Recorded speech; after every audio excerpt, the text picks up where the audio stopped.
प्रश्न पहिला, भारताची एकूण किती बॅडमिंटनपटू पॅरिस ऑलिम्पिकसाठी पात्र ठरले आहेत? पॅरिसला ऑलिम्पिक स्पर्धा होणार आहे, त्यासाठी भारताचे किती बॅडमिंटनपटू पात्र ठरले आहेत? ऑप्शन आहे 7, 8, 5, 6.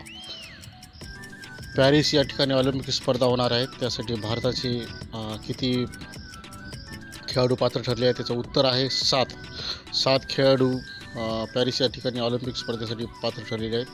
भारताची स्टार तिरंदाज हिचा आगामी पॅरिस ऑलिम्पिक स्पर्धेसाठी टॉप्स योजनेत समावेश झाला आहे. भारताची स्टार तिरंदाज आहे, पॅरिस या ठिकाणी टॉप्स योजनेत समावेश झालेला आहे. ज्योती सूर्यवंशम, राखी अग्रवाल, दीपिका कुमारी, आदिती राय. तर याचं आपल्याला उत्तर बरोबर आहे बघा, दीपिका कुमारीची टॉप्स योजनेत समावेश झालेला आहे. पुढचा प्रश्न आहे, भारतीय लस उत्पादक संघाच्या अध्यक्षपदी कोणाची निवड झाली आहे? महत्त्वाचा प्रश्न आहे. ऑप्शन आहेत आदर पूनावाला, कृष्णा एम एल्ला, रतनजी टाटा, अजिमजी प्रेमजी. भारतीय लस उत्पादक संघाच्या अध्यक्षपदी त्याचं बरोबर उत्तर आहे कृष्णा एम एल्ला. काही जण आदर पूनावाला लिहितात. पुढचा प्रश्न आहे, रोबोट साथी हे कोणाद्वारे लॉन्च करण्यात आले आहे? आताच लॉन्चिंग झालेले रोबोट साथीचं. तर हा एक प्रश्न येऊ शकतो, चालू घडामोडी कोणत्याही परीक्षेमध्ये येऊ शकतो. तर ऑप्शन आहे RBI, भारतीय रेल्वे, नाबार्ड, SBI. रोबोट साथी हा प्रश्न पडू शकतो, कारण आत्ताचाच प्रश्न आहे, आताच लॉन्च केलेला आहे. याचं बरोबर उत्तर आहे भारतीय रेल्वेने रोबोट साथी लॉन्च केलेला आहे. भारतीय रेल्वेद्वारे गर्दीच्या स्टेशनवर गाडीची माहिती देण्यासाठी रोबोट बसवण्यात येणार असून त्याचे नाव काय असणार आहे? याच्या अगोदरच्याच प्रश्नामध्ये याचं उत्तर आहे, प्रश्न क्रमांक 4 मध्ये. याचे ऑप्शन आहेत साथी, मित्र, दूत, दोस्त. प्रश्न क्रमांक 4 मध्ये याचं उत्तर दिले मी. त्याचं उत्तर आहे साथी रोबोट भारतीय रेल्वेनं लॉन्च केलेला आहे.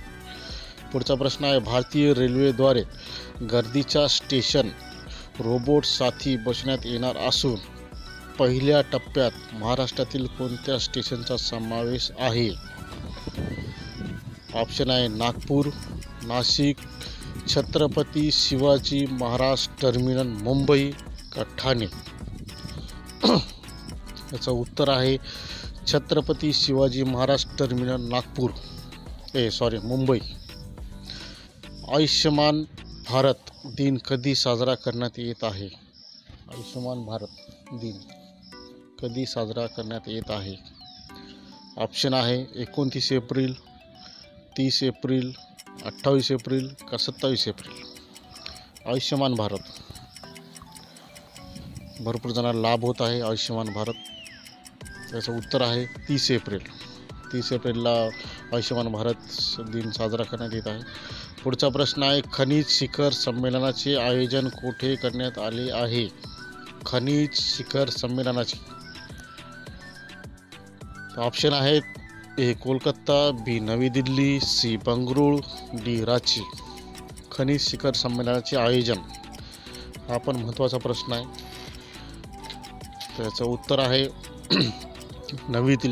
नवी दिल्लीला खनिज शिखर संमेलनाचे आयोजन करण्यात आले आहे. प्रश्न 9, कोणत्या पोर्टला देशातील पहिले ट्रान्सशिपमेंट पोर्ट घोषित करण्यात आले आहे?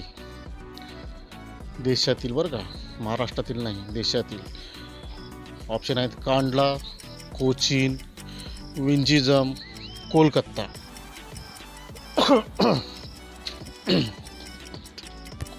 त्याचं बरोबर उत्तर आहे विंझिजमला पहिला देशातील ट्रान्सशिपमेंट पोर्ट घोषित करण्यात आले आहे. त्याचाच प्रश्न, विंझिजम पोर्टला भारताचे पहिले ट्रान्सशिपमेंट पोर्ट घोषित करण्यात आले आहे, ते कोणत्या राज्यात स्थित आहे? हा पण प्रश्न येऊ शकतो. याच्या अगोदरचा प्रश्न येऊ शकतो, हा पण. दोन्हीपैकी एक प्रश्न तर पडू शकतो. ऑप्शन आहेत केरळ, तामिळनाडू, तेलंगणा, पश्चिम बंगाल. कोणत्या राज्यात स्थित आहे? केरळमध्ये आहे का तामिळनाडूमध्ये?